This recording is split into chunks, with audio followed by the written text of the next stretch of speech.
ساکنان ناحیه خراسان با استفاده از روزهای مساعد معرکه نهالشینانی و کبودیزیارکنی را وسعت بخشیده در برابر سبزگردانی شفت شاهراه اینچنین در خواجگی‌های دهقانی و کاپیراتیوهای استحصالی ناحیه به بنیاد و برقرارسازی باغ‌های نو مشغول می‌باشند.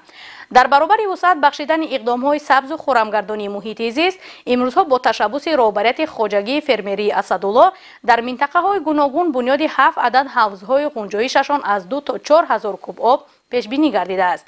با عملی گردیدن این لایحه ساکنان با آب تازه نوشاکی تامین گردیده امکان پیدا می‌کنند که در تمام فصل‌های سال باغ‌های میوه‌دهنده را با آب پالیزی نیز شاداب گردانند. گزارش خدایدادی رجب در این خصوص. با استفاده از موسم مساعد نهالشینانی امروزها در شهر و نویه‌های منطقه بختر ولایت ختلان برابر تشکیلات و مؤسسه‌های مربوطه اینچنین با اشتراک وسیع ساکنان کسب و کار گوناگون تدبیرهای کبودیزارکنی محیط زیست با مرام ادامه دارد. در دایره این اقدام‌های نجیب امروزها در جماعت دهات فخرآباد ناحیه خراسان با تشبث مقامات اجرایی حکومت دولتی و مسئولین خواجگی فرمری اسدالله روند نهالشینانی و کبودیزارکنی با سرعت ادامه یافته ایستاده است. اشتراکداران این تشبث سازنده با حس بلند آبادکاری و طبیعت دوستی در شفت شاهراه دوشنبه بختر پنج پایان نهالان سایه‌افکند و همیشه سبز شنانیده در سرسبزی محیط اطراف سهم می‌گذارند. همچنین کارمندان خواجگی مذکور یک مقدار از قطعه زمین خواجگی را به یک گوشه آباد و سبز تبدیل داده ایستادند. روند کبودیزارکنی در خواجگی فرمری اسدالله با مسئولیت و توصیه متخصصان ساحه و رعایت قاعده‌های نهالشینانی بخصوص انتخاب نهالان مطابق به موضع انتخاب گردیده و کارکرد قبل به زمین شنانیدن انجام داده می شود. بنابر اطلاع رهبریت خواجگی فرمری اسدالله تا به امروز با اشتراک دسته جمعانه سهامداران خواجگی بیش از 8000 نهالان سایه‌افکن و آرایشی شنانیده شده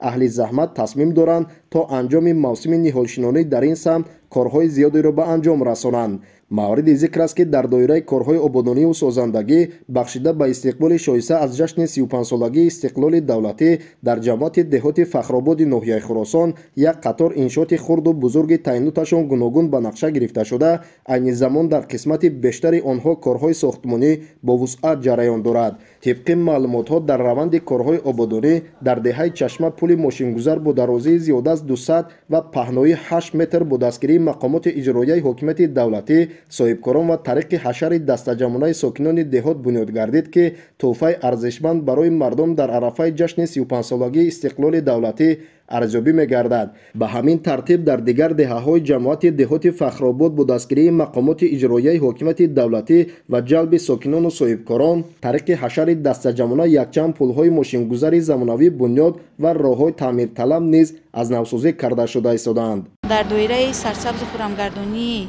محل ما کاربری نموده ایستادیم.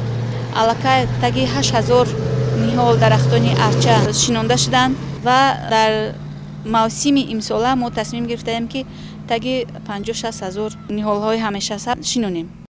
در دایره هدایت‌های پیشوای محبوب ملت پرزیدنت جمهوری تاجیکستان محترم امامعلی رحمان با اقدام و تشبث رهبریت خواجگی فرمری اسدالله حوض‌های معاصر غنجایششان از 2 تا 4000 کوب متر بنیاد کرده می شود. اقدام مذکور پیش از همه برای تامین اهالی با آب تازه نوشاکی روانه گردیده همزمان با این وسیله ساکنان باغ‌های میوه‌دهنده و دیگر زراعت‌های کشاورزی را نیز با آب تامین می‌نمایند. طور کارشناسان اظهار می‌دارند طی سال‌های آخر گرمشوی حرارت هوا از معیار زیاد به نظر می‌رسد و از این خاطر باغ‌های میوه‌دهنده باید در فصل تابستان با آب پالیزی تامین کرده شوند. ذکر گردید که در عموم در حدود خواجگی فرمری اسدالله 7 عدد چنین حوض‌های زمانوی بنیاد کرده می‌شود.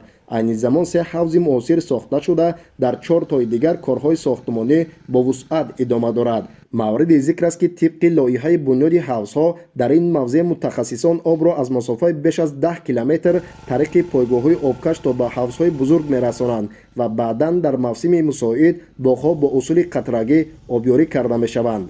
در دایره جشن 35 سالگی استقلال دولتی جمهوری تاجیکستان نقشه چهاربینی‌های جماعت دهات فخرآباد به تصویب رسانده شده است که 40 عدد انشاءات‌ها ساخته و استفاده می‌شوند. البته 50% انشاءات‌ها ساخته و استفاده داشتند. رهبریت خواجگی فرمری اسدالله امروزها آب انبارها ساخته و استفاده داده شده ایستادند برای در آینده چنانکه که ما میدونیم منطقه فخرآباد منطقه بوقپروری است. تصمیم گرفتند که آبابان‌های برای دادن آب درختان آب معروف ساخته شوند.